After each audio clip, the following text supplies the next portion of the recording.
Very good. So the next key object to plot is this function, this k over alpha, that equates to these other functions, so that whenever I have a crossing with this k over alpha function, I then will have an actual solution, a bound state solution. Now, let's then think about the behavior of this k over alpha function.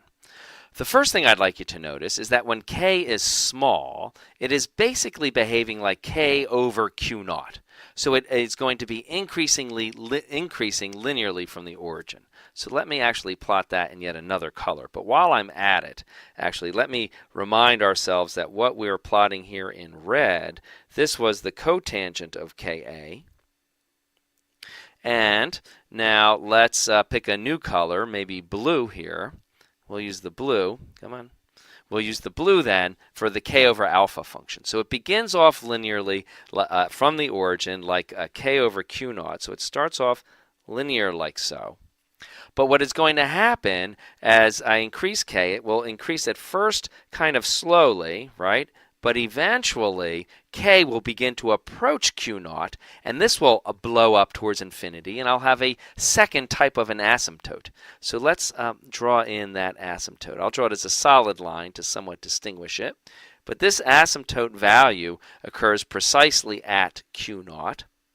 And so my function starts off linearly, so I'll try to draw something that will fit on my scale. I can imagine a small slope. It doesn't have to necessarily be small, but maybe it might behave something like this, right? But it has to begin to diverge up towards this asymptote.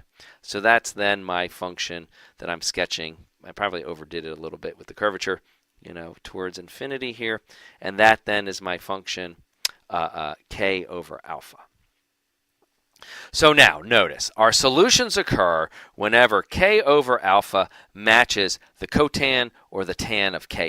And we can see right here we have a series of crossings. These all represent possible solutions. And again, we have two classes of solution. Let's focus on the type 1 solution. So there's a type 1 solution that occurs here. That's my lowest energy solution. There's another type 1 that occurs here.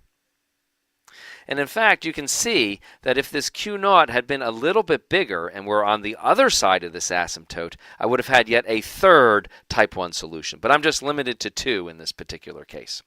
Next, we can think about the type 2 solutions, and I will emphasize those. Those are the curves in black, so I will represent those as nice, thick black dots. Here we go.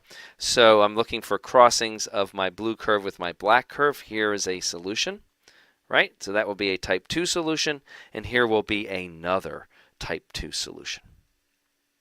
And so now I hope that by looking at the forms of these various solutions, we can quickly pick off a wide range of valuable lessons. So the first lesson that we can draw for our particular case, these actually apply to finite square wells. So these are, I guess I will denote that, these are lessons that go with the finite square well. So the first thing I'd like you to notice is this lowest energy state. So the first lesson is that the lowest energy state, the lowest, which is the ground state that goes with the energy E naught, that solution, notice, has to occur somewhere in this interval. Right? Because I have a function that originated up here at positive infinity, and it scans all the way from positive infinity down to 0 somewhere in this first interval.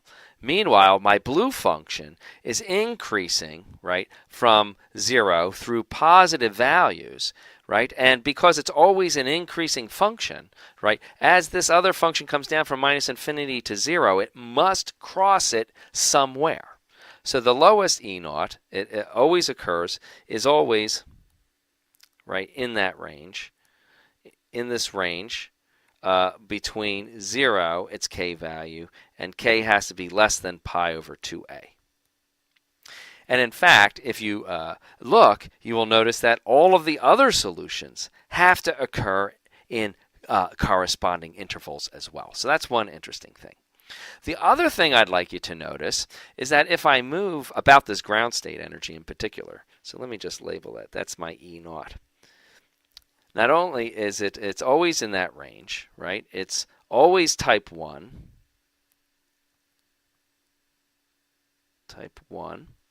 And the other thing you can notice is that if I move Q naught around, if I were to increase Q naught, increase the depth of my well, as I go further and further out here, I'll have more and more crossings. I want you to notice actually that I can't ever have a value of K where K is greater than Q naught.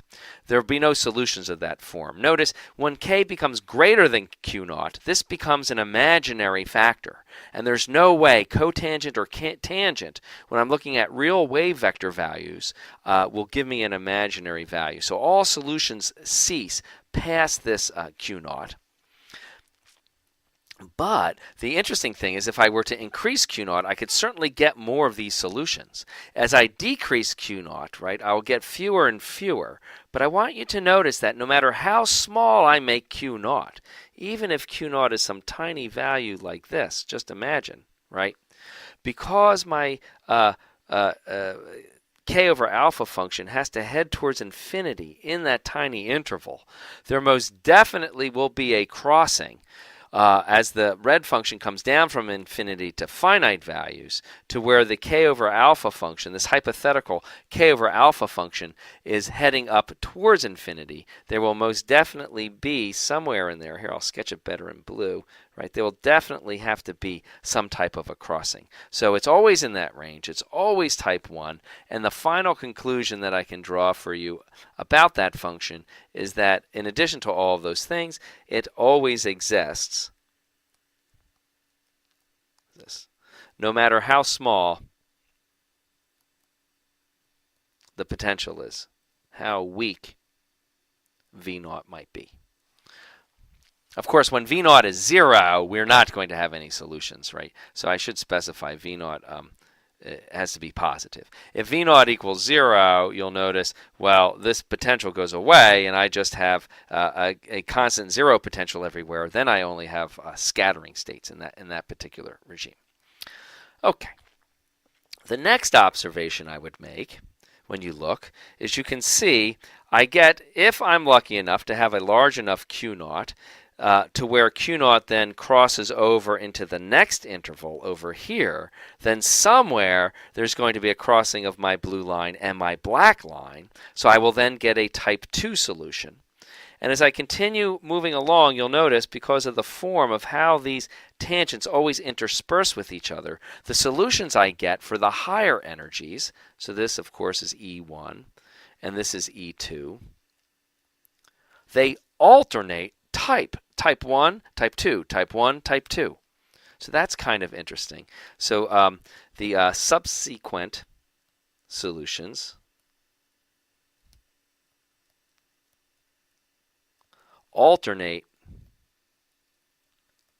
type. So there's something very special about these different types of solutions that we would really like to understand. So if you have type 1, we learned that would be E naught.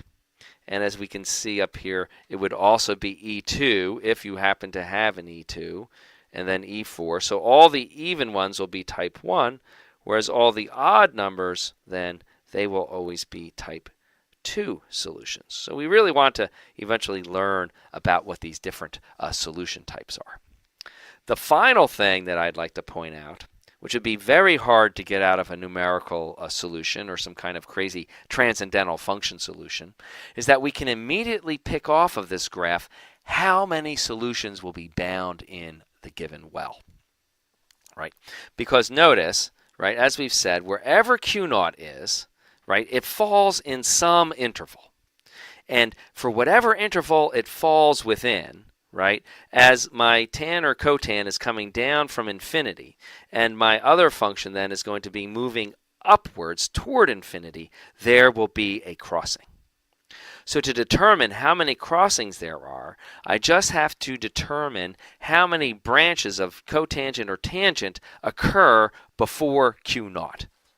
Now, if we want to be very precise about that number, we can write it down as follows. So the number of solutions I could compute in the following way.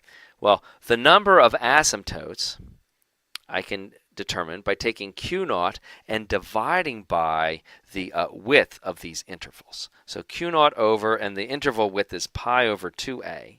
So Q naught divided by pi over 2a, and that will give me a number like, 3.5 or 4, that type of a thing. Now, we should think about this. So when Q naught is very small, Q naught over that interval width is some tiny fraction, and I'm guaranteed to get one solution in that case. And as I increase Q naught outwards, I still always have one solution. And even if Q naught happened to fall exactly on this asymptote, right, I still don't have any access to this additional branch. So I will just have one solution until Q naught exceeds, it has to literally exceed this pi over 2a, right? If it happens to just hit pi over 2a, I still will only have one solution. So mathematically what I'm saying is I can take this fraction, right, and I can round it up. So this would be the least integer function, where this thing, x, right, sometimes in computer code it's called the ceiling function of x, and it's defined to be the least integer that is greater than x. So, for example, if I and in here and have some fractional value, I would always just get one solution, right? If I happen to hit this function, so that the ratio is exactly 1, I still have only exactly one solution, which I should say it's the least integer that's greater than or equal to x. So if this ratio is 1, I still just get one solution. The moment it becomes 1 plus epsilon, that moves my Q naught boundary to just past this asymptote, and at that point I will pick up my second solution. So you can immediately then get these kinds of very nice insights about the behavior of your solutions by constructing a graphical solution. And that then wraps up our discussion of how we can determine and solve for the different energy values. There's all kinds of additional comments we could make, but I think we will leave this here for now. We could, of course, tell you exactly which interval each of these subsequent energies has to fall within, and we can put bounds on where they occur and so forth. But for now, I think this is enough in terms of how we would solve for the energies. To get actual values out of this, okay, now we actually would solve these equations numerically to get very specific numbers out of the system. But what I'd like to turn to in the next lecture then is, now that we've mastered where these energies occur, what I'd like to look at is what this means in terms of the wave functions, not just the energies. And by understanding what the wave function looks like at these solutions, we will begin to understand much better what this mysterious issue is, why this equation factored so beautifully into two very simple trigonometric factors. And that's what we will take up in our discussion next time.